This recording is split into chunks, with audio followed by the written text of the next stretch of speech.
একজন ডক্টরের জীবনে ঘটে যাওয়া একটি বাস্তব ঘটনাটি শুনলে আপনিও হতবাক হয়ে যাবেন। তিনি ছিলেন পাকিস্তানের এক অন্যতম খ্যাতিমান একজন চিকিৎসক, যার অ্যাপয়েন্টমেন্ট পেতে হলে একজন রোগীকে কমপক্ষে 1 মাস আগের থেকে তার পিছনে সিরিয়াল দিয়ে রাখতে হতো। তিনি প্রায় এক শহর থেকে আরেক শহরে চিকিৎসার জন্য যেতেন। সময় স্বল্পতার কারণে তিনি সবসময় প্লেনে করে যাতায়াত করতেন। তিনি বলেন, একদিন আমি প্লেনে করে এক শহর থেকে আরেক শহরে যাচ্ছিলাম চিকিৎসার জন্য। হঠাৎ মাঝপথে যাওয়ার পর আকাশ ঘন কালো মেঘে ছেয়ে গেল, বজ্রপাত শুরু হলো, বৃষ্টি শুরু হলো, ঝড় শুরু হলো। ঠিক তখনই আবার আমাদের প্লেনের ইঞ্জিন সমস্যা দেখা দিল। তখন পাইলট কাছেই একটা এয়ারপোর্ট দেখে প্লেনটা ল্যান্ড করলেন। তবে সেই এয়ারপোর্টটা শহর থেকে অনেক দূরে হওয়ায় সেখানে ভালো কোনো ইঞ্জিনিয়ার ছিল না ইঞ্জিন ঠিক করার মতো। তবে আমার গন্তব্যস্থলে যাওয়াটা খুবই দরকার ছিল। তারপর আমি পাইলটকে গিয়ে জিজ্ঞেস করলাম, প্লেন ছাড়তে কতক্ষণ লাগবে? তিনি উত্তরে বলেন, কতক্ষণ লাগবে এটা বলা যাচ্ছে না, তবে অনেক সময় লাগবে। তখন আমি বললাম, আমার তো যাওয়াটা খুবই জরুরি। তখন পাইলট বলল, তাহলে আপনি গাড়ি করে যাচ্ছেন না কেন? এখান থেকে তো গাড়ি করে যাওয়াই যায়, খুব কাছেই। তখন আমি পাইলটের কথা শুনে গাড়ি করে রওনা দিলাম। তবে কিছু দূর যাওয়ার পর আবার ঝড়, বৃষ্টি, ঘন কালো মেঘে ছেয়ে গেল, বজ্রপাত হচ্ছিল। গ্রামের রাস্তায় এই অবস্থায়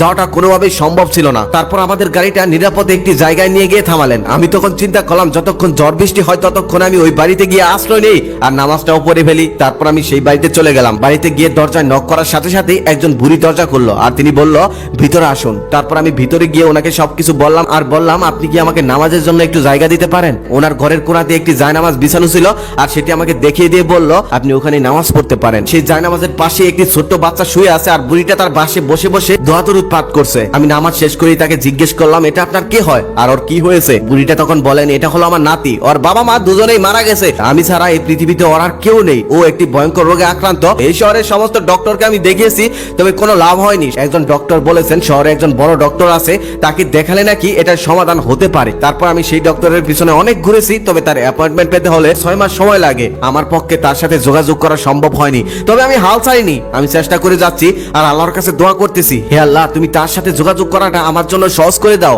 আমার তো দুনিয়াতে কেউ নেই। তখন ডক্টর সাহেব তাকে জিজ্ঞেস করলেন, সেই ডক্টরের নাম কি আপনি জানেন? তখন বুড়ি বলতেছে, সেই ডক্টরের নাম হলো ঈশান। এই কথাটা শোনার সাথে সাথে ডক্টর সাহেব কান্নায় ভেঙে বললেন। বুড়ি তাকে জিজ্ঞেস করলেন, আপনি কান্না করতেছেন কেন? তখন ডক্টর সাহেব বলতেছেন, আপনার দোয়া মহান আল্লাহ তাআলা কবুল করে নিয়েছে। শুধু তাই না, আপনার দোয়া কবুল করার জন্য মহান আল্লাহ তাআলা আকাশে ঝড় তৈরি করেছে, বিজলি তৈরি করেছে, প্লেনের ইঞ্জিন নষ্ট করে দিয়েছে, এমনকি আমি গাড়ি করে যাচ্ছিলাম সেই গাড়িটাকেও থামিয়ে দিয়েছে। যখন আমি আপনাকে প্রশ্ন করলাম তখনই ঝড়, বৃষ্টি সবকিছু থেমে গিয়েছে। আমি হলাম ডক্টর ঈশান আর আমাকে আপনার ঘর পর্যন্ত আল্লাহ তাআলা টেনে হেঁচড়ে এনে ফেলেছে।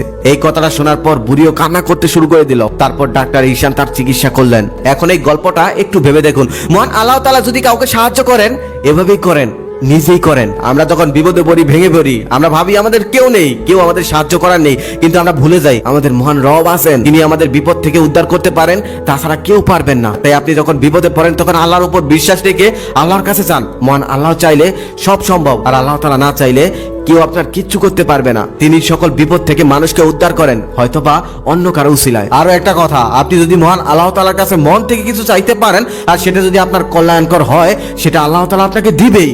সেটা কেউ ফেরাতে পারবে না। শুধু বিশ্বাস রাখতে হবে আল্লাহর উপর আর মন থেকে চাইতে হবে। আর আরো একটি কথা, আমার ভিডিওগুলো যদি ভালো লাগে তাহলে একটি লাইক, একটি কমেন্ট, একটি শেয়ার করে সবাইকে দেখার